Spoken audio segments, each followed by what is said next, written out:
Salut à tous, alors c'est Frédéric Delavie. Alors ce soir, je voulais faire une petite vidéo sur les bandits. Pourquoi les bandits en France, hein, les gangsters, sont admirés, hein. C'est un phénomène qui est typiquement français et qui est beaucoup moins présent à l'étranger, hein.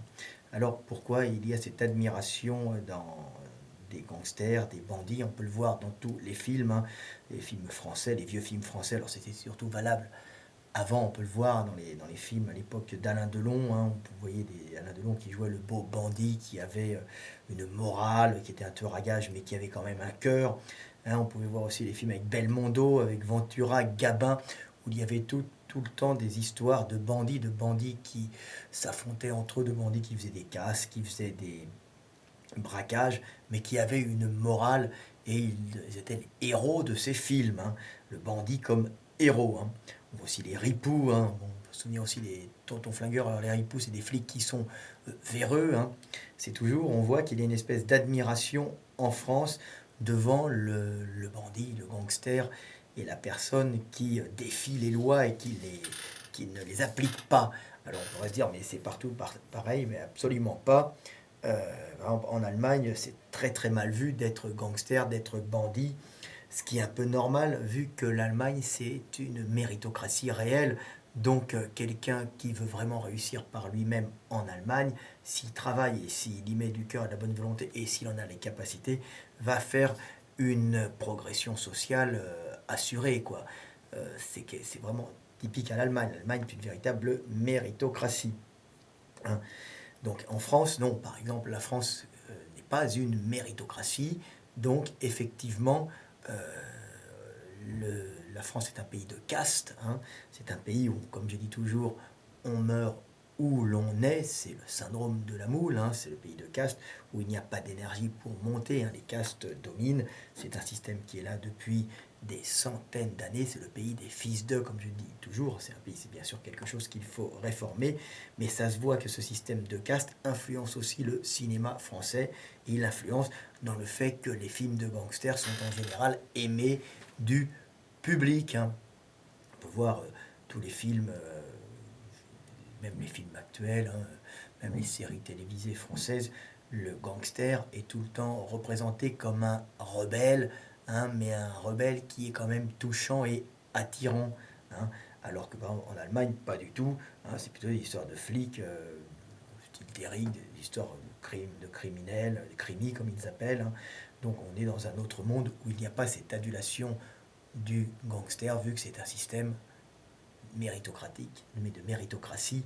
Donc le gangster serait quelqu'un d'asocial, qui irait à l'encontre d'un système juste. Alors qu'en France, les gens savent pertinemment au fond d'eux, d'une façon inconsciente, que le système n'est pas juste. Ils sont dans un système de caste, hein. En France, on se marie entre petits bourgeois, entre grands bourgeois, entre fonctionnaires, entre hauts fonctionnaires, hein. Puis des fois entre acteurs, hein, comme on peut voir actuellement les présidents de la République qui vont avec des actrices ou des chanteuses. Donc on est dans le domaine de la comédie. Les comédiens se marient entre eux ou vivent entre eux, hein. Donc c'est tout le temps un pays de caste où il n'y a pas une réelle évolution sociale. On est vite bloqué par ce qu'on appelle le plafond de verre. Donc le gangster en France serait considéré comme celui qui brise le système, hein. C'est quelque part un rebelle au système qui a la force par-dessus une éducation qui en France est terrible. C'est une éducation qui vous fait un lavage de cerveau dès l'école, hein. On vous apprend à accepter ce système, à se résigner, hein, résigner à être un petit travailleur, un petit fonctionnaire, un petit gratte-papier, résigner bon, à avoir un RSA et à tendre la main, ou résigner à être un fils de bourgeois, à faire une grande école, Sciences Po, je ne sais pas moi, l'ENA, hein, et puis à ce moment-là, régner avec un groupe d'incompétents, mais issus des mêmes familles et ayant les réseaux pour pouvoir régner. Donc le gangster en France, c'est celui qui brave un système injuste, hein. Alors il brave un système injuste en faisant malheureusement des choses injustes aussi, hein. Donc le gangster, pour les avoir fréquentés, sont des gens d'abord désinhibés. Il faut une forte dose de désinhibition en France, une énorme désinhibition, hein. C'est très rare d'avoir des gens qui arrivent à se désinhiber, puisque la société française est une société castratrice, une société qui bloque pour accepter ce système de caste qui fonctionnait avant, bien sûr, mais justement, le gangster est donc un électron libre capable de passer par son parcours de vie, souvent parcours de vie plein d'accidents, hein, parcours de vie qui lui permet de euh, briser cette camisole, hein, qui est mise par le système de caste français. Donc le gangster est donc un peu adulé et donc admiré pas pour ses mauvaises actions en France, mais pour avoir réussi à sortir de ce carcan, de ces gangs que sont le système de caste, le système français qui bloque les gens à leur niveau, qui les fait mourir où ils laissent, si vous voulez, hein.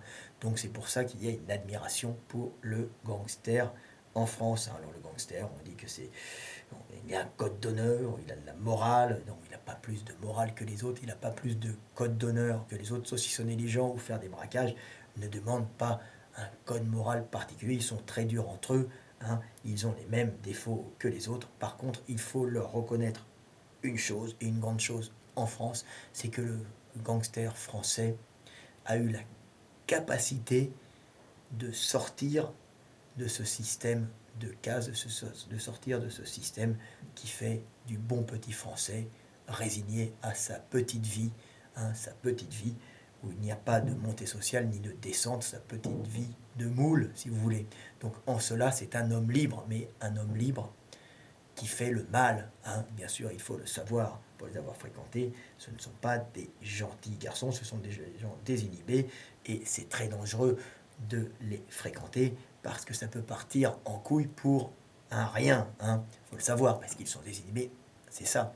Alors, moi qui vis beaucoup en Europe centrale, hein, qui ai fréquenté l'Europe centrale, je peux vous dire que là-bas, qui ai vécu en Europe centrale dans les Balkans, hein, et qui ai fréquenté beaucoup de Russes, que l'allemand, tout le monde, ou presque, est plus ou moins gangster, et plus ou moins désinhibé. Le système n'est pas un système de caste, donc il y a beaucoup moins de contraintes sociales, hein, qui bloquent les gens dans un milieu particulier, hein. Donc il y a souvent, les gens sont tentés de faire des actions contre la loi, et d'ailleurs c'est souvent un jeu de faire des actions contre la loi dans ces régions-là, qui sont l'Europe centrale, les Balkans. Donc tout le monde est plus ou moins gangster, plus ou moins contre la loi, mais avec tout de même un sentiment patriotique, un sentiment de village. On ne va pas voler, par exemple, les mecs qui se trouvent à côté de chez vous. Il y a tout le temps, en général, le gangster fait partie de la ville. Tout le monde sait que lui est plus ou moins gangster. Et tout le monde, pas j'exagère, mais beaucoup de gens vont en prison. Comme j'étais à la salle de gym, on rigolait parce qu'on me disait que la salle de gym de ma ville était l'antichambre de la prison parce qu'on voyait disparaître les mecs qui étaient attrapés pour un collègue qui avait monté des boîtes d'ailleurs de vente. Maintenant, ils se débrouillent très bien. Il a des boutiques de bijoux, mais qui s'était fait attraper par Interpol la fois où il est sorti de Hongrie pour aller en Italie en vacances, hein. Donc, il a été rattrapé par Interpol en se jetant euh, dans l'eau. Un autre ami qui était mon notaire s'est retrouvé en prison pour une horrible histoire de manigance et de corruption, hein. Donc on se retrouve dans un milieu où tout le monde est plus ou moins bandit, plus ou moins gangster. Et ça, je pourrais citer des exemples. J'en ai à l'appel, si vous voulez, hein.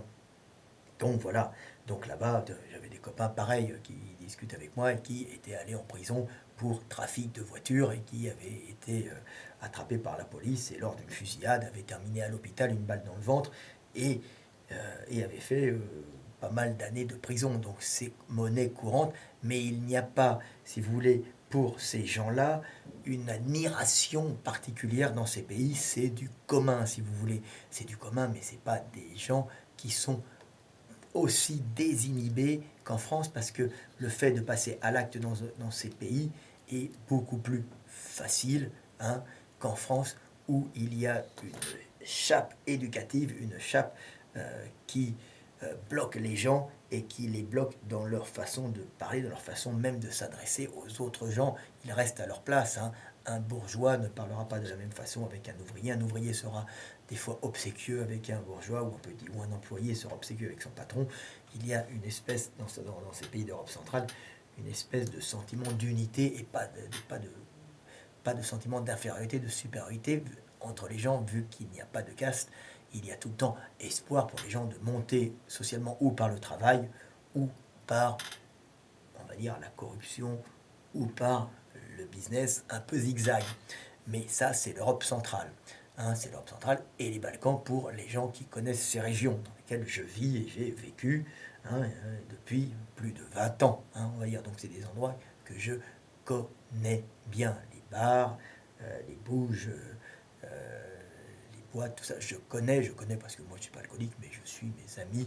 On va des fois, on sort souvent, c'est une tradition, donc on rencontre tous les gens et on s'aperçoit que tout le monde est plus ou moins dans le trafic, et ça n'a rien d'exceptionnel, ça n'a rien de glorifiant, si vous voulez. Hein. On se moquerait plutôt d'eux par derrière. Donc pareil pour les Russes. Les Russes, je me souviens parfaitement avoir eu des histoires sentimentales qui ont duré des années, avoir vécu. Je me souviens avec des Russes, et je me souviens les, la famille était d'un côté dans le trafic à haut niveau et de l'autre côté dans l'armée, si vous voulez. Et je me souviens de ces histoires, il n'y avait pas d'admiration particulière. Plutôt la maman était plutôt catastrophée par le fait que son garçon soit dans le trafic à haut niveau. Après, il est revenu à niveau normal, donc il a continué à être dans le bâtiment, tout ça, mais c'était du trafic haut niveau avec des liasses de billets sur les tables. Hein. C'était la Russie, si vous voulez. Donc, moi qui ai vécu longtemps avec des Russes, rien ne m'étonne, ça n'a pas de valeur. On n'est pas en admiration devant ces gens-là. Hein. C'est ça, ça fait partie euh, du quotidien. Et quand ils tombent, bah, ils vont en prison, un point c'est tout. Et quand ils tombent pas, bah, ils ont de l'argent, un point c'est tout. Mais il n'y a pas d'admiration propre pour ces gens-là. Hein, comme en France, où je me souviens avoir vu des gangsters en fréquenter, et il y a une admiration pour ces gens quand on est dans les bars. Moi, je m'en fous, je parle avec eux très simplement, aucun problème. Ce sont des hommes comme tout le monde, mais simplement, s'ils me posent la question, je dirais tout le temps que c'est pas bien de voler et de braquer, vu qu'on vole l'argent des autres, hein, et qu'on peut tuer des gens par ça. Mais quand il n'y a pas d'autre solution, c'est pas évident. C'est vrai que monter socialement en France, c'est quasiment impossible. Hein. Et comme ils appellent ça, le plafond de verre, ils appellent ça qu'il y a un plafond de verre. À partir d'un moment, on est bloqué. Ils appellent ça aussi l'ascenseur social qui est bloqué. Hein. On dit en France, il est bloqué au sous-sol en général. Hein. Donc voilà. Donc c'est pour ça qu'en France, il y a cette admiration du gangster. Hein. L'admiration du gars qui est capable de briser ce système de caste, de monter, qui a le courage, qui a la force de passer par-dessus ce système très dur qui brime les Français, qui en fait quand même un peuple de dépressifs. Hein. Le Français est dépressif à cause de son système de caste, hein. Alors que le gangster, lui, en France, est l'homme libre. Hein. N'oubliez pas, en Allemagne, c'est la sociale, en France, c'est l'homme libre. Et le gangster en Europe centrale, hein, ou le bandit, ça fait partie, et en Russie, ça fait partie de la vie de tous les jours, si vous voulez. D'ailleurs, en Russie, il y a même un feuilleton russe, hein, que je suis en Hongrie, que je ne suis pas en Russie, parce que je ne suis pas en Russie, donc je vis en Hongrie. Et je me souviens, c'était dans un feuilleton dans le genre Plus belle la vie, mais où les protagonistes étaient tous plutôt plus ou moins des gangsters ou des flics. Donc on avait la plus belle la vie chez les flics et les gangsters. Ça, c'était un feuilleton russe. Hein. Donc vous voyez, ça n'arriverait pas en France. Hein. En France, on a plutôt braco avec des mecs. On fait une espèce d'apologie du jeune flic. Je n'ai pas suivi la série où même le gangster est présenté comme quelqu'un qui a des bons côtés, des fois, qui a de l'honneur. Vous voyez, on est encore dans ce mythe-là, mythe tout simplement dû au système de caste français. Alors après, on pourrait parler du gangster aux États-Unis. Alors aux États-Unis, les gangsters, c'est souvent des fables qui finiront mal pour eux, parce que de toute façon, aux États-Unis, c'est un pays qui est quand même qui a besoin d'une certaine moralité. Donc même si on fait des films sur les gangsters, ce sera plutôt des films sur la mafia. Hein. Et si vous regardez les histoires de gangsters aux États-Unis, c'est moins des histoires psychologiques que des histoires de braquage bien organisé, hein, où la finalité c'est l'argent. Aux États-Unis, c'est toujours la finalité l'argent. Et on ne monte pas aux États-Unis, on ne monte pas des gangsters comme des gens qui s'affranchissent d'une société pesante avec un système qui les bloque. Non, parce qu'aux États-Unis, il y a toujours possibilité de monter. Non, aux États-Unis, les films sur les gangsters, hein, c'est plutôt des films montrant un peu des sociétés, hein, les sociétés mafieuses. Hein. Il y a souvent des films qui ont été faits, par exemple, pour décrédibiliser, à l'époque, par exemple, la mafia italienne, qui était assez puissante dans certains domaines.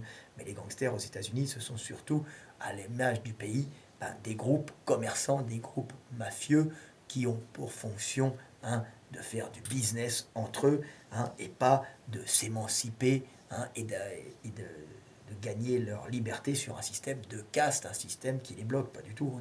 Ce sont simplement des organisations mafieuses, hein, souvent les gangsters américains. Hein, c'est des groupes de mecs qui décident de s'organiser pour faire un système à part. Hein, donc on n'est pas dans la libération. Hein, c'est pas un gangster qui vit sa liberté, puisque aux États-Unis, tout le monde est libre de faire ce qu'il veut, de ce qu'il veut pour réussir dans la vie. Hein. C'est un pays d'hommes libres, de colons, bien sûr, mais il y a des lois. Ces lois ne sont pas à transgresser, mais bien sûr, le thème des films de gangsters aux États-Unis n'est pas la transgression des lois, mais de montrer des structures sociales et de montrer comment fonctionnent les gangsters et en faire en même temps un divertissement avec de l'action. Hein, c'est ça. C'est ça. Et puis en même temps, des fables sur la vie. Et en général, le gangster n'est jamais bien récompensé. Hein. À la fin des films américains, il n'y a jamais de happy end pour les gangsters. Hein. C'est la base, puisque c'est un pays qui a une morale quand même protestante. Hein. Donc voilà. Donc c'est quand même différent. Hein. Le gangster américain n'est pas quelqu'un qui est gangster par émancipation. Hein. À part peut-être un peu Scarface, mais Scarface c'est une autre histoire. Hein. Ça monte, c'est plutôt une histoire symbolique qui montre l'énergie d'un homme qui est prêt à tout pour réussir et qui a tellement d'énergie qu'il finit par exploser, exploser uniquement parce qu'il commençait à avoir de la morale dans un milieu immoral qui s'était forgé. Donc il est mort, c'est le sacrifice, c'est un film moral qui montre un peu la rédemption. On meurt, hein, il est mort de sa folie, mais il est mort au moment où il voulait faire une bonne action. Mais c'est un peu différent, le Scarface de, Scarface avec Al Pacino, pas le premier où il était montré, c'était exactement la même histoire, mais qui n'y avait pas une histoire de, comment dire, de réfugiés politiques, des migrants qui vient et qui veut vivre le rêve américain d'une façon illégale. Hein. C'était le premier Scarface, était l'histoire d'un petit mafieux, je crois, italien, je ne me souviens plus. Mais c'est c'est la même histoire, sauf que la trame est différente. À la fin, il est représenté comme lâche et minable, alors que dans le deuxième, il meurt en héros, mais il meurt tout de même. Dans les deux, il meurt. Hein. Donc voilà mon petit exposé sur les gangsters et le fait quand les gangsters soient adulés, aimés en France. Ils ne sont pas aimés parce qu'ils sont des voleurs, ils sont tout simplement, ou des braqueurs, ils sont tout simplement aimés car ils symbolisent la liberté par rapport à ce système qui oppresse, ce système de caste qui bloque les gens et qui les fait vivre dans la dépression toute leur vie. Hein. Qu'on soit pauvre ou riche, le français est souvent dépressif car il n'a aucun combat réel dans l'existence vu qu'il naît ou il meurt. Il mourra où il est né. Syndrome de la moule, comme j'ai dit tout le temps, dû au système de caste français où il n'y a pas d'élévation sociale. Hein. On est prolo de père en fils. Moi, on est dans les corons. Moi, monsieur, je suis mineur. On était mineur de père en fils. Et puis, je viens d'une bonne famille. Hein. Voilà, c'est la France, malheureusement. Et là, le gangster vient briser tout ça. Mais c'est souvent un sale type. Hein. Même s'il est libre, c'est un sale type. Hein. Voilà, ce que je vous dis. Mais bon, ceux qui nous dirigent sont des sales types aussi. Et le fait de ne pas vivre son existence fait que vous êtes, et que vous acceptez de vivre avec des chaînes, fait que vous êtes des sales types aussi. Je ne suis pas méchant quand je dis ça, mais essayez d'être libre. Mais essayez d'être libre sans faire du mal aux autres, en refusant un système qui vous bloque. Hein. Soyez vous-même, ne soyez plus des esclaves. Hein. Et le gangster n'est pas un exemple pour ses mauvaises actions, il est juste un exemple pour avoir brisé ses chaînes. Et en France, c'est très, très, très, très dur de les briser. Voilà, c'était Fred Delavier, 19 minutes 37. Est-ce que j'ai tout dit? Voilà, alors pour mes amis qui admirent Mesrine, effectivement, Mesrine était un homme libre, mais c'était un monsieur qui a quand même fait des choses très graves, hein, faut le savoir. Voilà. Et un petit bonjour à mes amis postiches. Salut! Salut!